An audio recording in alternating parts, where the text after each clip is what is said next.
podcast de l'article de Abdeslam Sediki publié sur lodigi.ma. L'auteur a intitulé son article « Le PLF 2023, des mesures incohérentes ne répondant pas aux attentes ». Il commence son article ainsi. Nous avions dans notre chronique précédente montré la vulnérabilité des finances de l'État, en ce sens que les recettes ordinaires ne couvrent pas les dépenses ordinaires, donnant ainsi lieu à une épargne publique négative et, par voie de conséquence, à un recours excessif à l'endettement. Ce qui n'est pas sans danger pour une résilience durable de nos finances publiques. Cependant, il faut bien relever que ce PLF comporte une série de mesures positives qui ont été rappelées par le chef du gouvernement lors de son intervention devant la Chambre des représentants la semaine dernière dans le cadre de l'article 100 de la Constitution, et avant lui par la ministre de l'Économie et des Finances lors de la présentation du PLF devant les deux chambres du Parlement. L'auteur poursuit son article ainsi.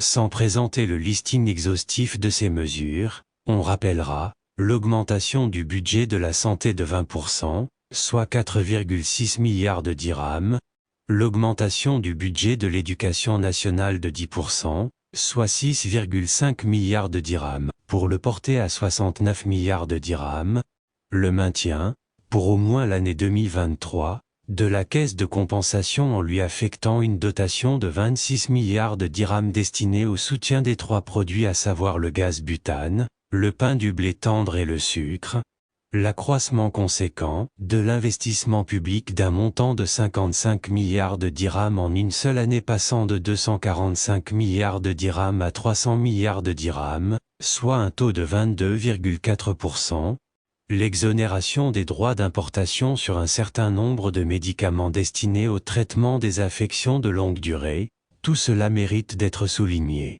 Cependant, une analyse attentive des chiffres nous conduit à relativiser, car, comme on le sait, les statistiques ont ce pouvoir magique, ce qu'elles cachent est beaucoup plus important que ce qu'elles montrent. D'autant plus que ce qui est réalisé correspond rarement à ce qui est prévu, et ceci pour une raison simple, alors que les prévisions se font sur la base des hypothèses, les réalisations dépendent des moyens disponibles effectivement. C'est la différence entre le souhaitable et le possible. Par conséquent, les chiffres, malgré leur importance, ne traduisent que partiellement la réalité sur le terrain. Prenons par exemple le secteur de la santé. L'augmentation de l'enveloppe qui lui est accordée ne va pas permettre, à elle seule, la mise à niveau de ce secteur, pour pouvoir répondre aux besoins de toute la population nécessitant des soins dans une structure hospitalière publique. L'auteur précise ainsi. D'ailleurs, le budget de la santé, avec l'augmentation prévue, atteindrait à peine 7% du budget général de l'État et 2% du PIB, ce qui nous place encore loin des normes de l'OMS et de la moyenne des pays comparateurs.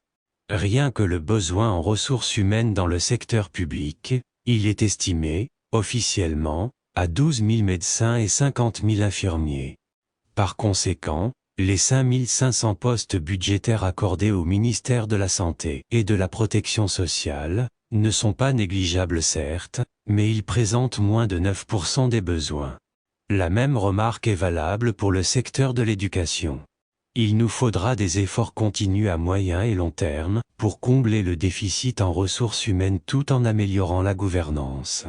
Pour ce qui est de l'investissement public, estimé à 300 milliards de dirhams pour l'année budgétaire 2023, il se compose comme suit. Près de la moitié de cette enveloppe revient aux IP, établissements et entreprises publiques, soit 140,5 milliards de dirhams.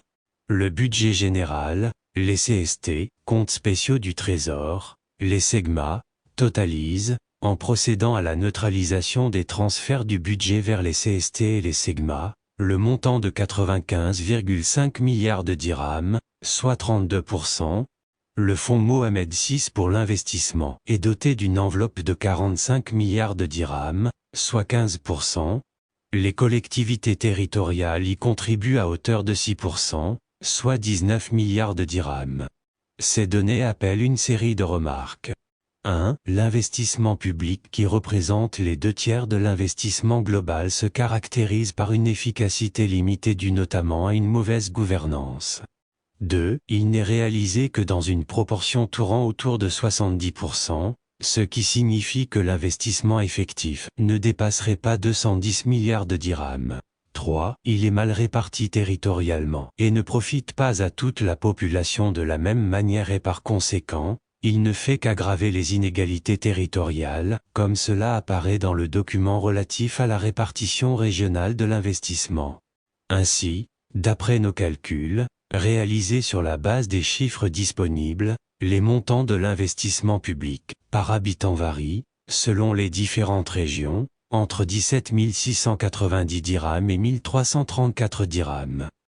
L'auteur insiste sur le fait que, bien sûr, il faut faire la comparaison sur le long terme afin de saisir les dynamiques régionales.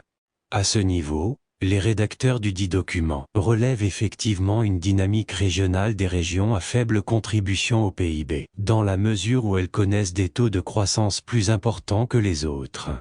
Cette dynamique concerne essentiellement nos régions du Sud qui ont bénéficié d'investissements considérables et d'un programme de développement de plus de 80 milliards de dirhams.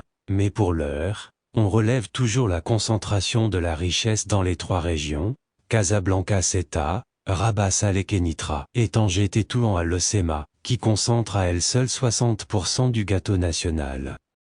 L'auteur conclut ainsi. La réduction des inégalités territoriales et sociales demeure un vœu pieux. Même les collectivités territoriales, qui devraient normalement y contribuer en affectant les transferts publics, dont elles bénéficient à l'investissement, 37 milliards de dirhams la part de la TVA, transférée aux communes, et 10 milliards de dirhams mis à la disposition des régions, ne mobilisent à cette fin que 19 milliards de dirhams. Le reste, soit 28 milliards de dirhams sont destinés au fonctionnement, une situation pour le moins anachronique, qu'il faudra corriger au plus vite.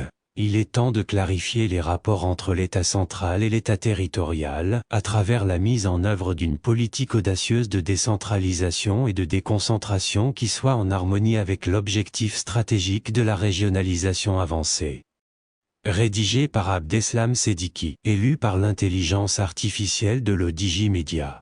N'oubliez pas de télécharger notre application l'Odigi Mobile sur Android et iOS, et de vous abonner à notre chaîne YouTube l'Odigi TV, si vous souhaitez être au courant des dernières actualités, podcasts et émissions télévisées.